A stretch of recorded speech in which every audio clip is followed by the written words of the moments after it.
Ассалаумағалейкум достар, бүгін біздерде обзорда Улар 200 куб ендеше кеттік. Бізде сатылымда Улар 200 куб R207M моделі.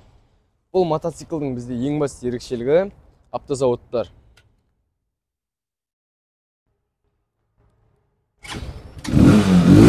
Және де бізде колонка темірден жасалған, өте мықты, дауысы өте жақсы.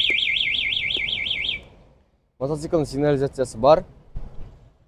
Бізде ендігі кезекте крило темірден жасалған, мынандай бекітпелері бар. Яғни қатты жерге қарамас жүріңізде ұшып немесе майысып кетпейді. Және алдыңғы артқы жетектері бізде 18-дік 325 кенда арқылы покрышкамен шыққан, өте мықты шыдамды покрышка.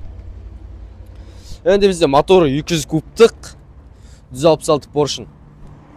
Бағы 18 литр. Электронный щиток прибор, линзу и пар, түнде өте жақсы түседі. Және де поворотниктер өте әдемі дизайнмен жасалған. Так, пружиналар өте мықты, мягкий.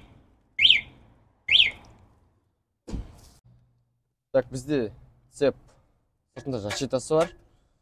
Яғни цепқа балшық, тағы да басқа нәрселер тиіп, цебіңізді бүлдірмейді. Және де мынандай подножка.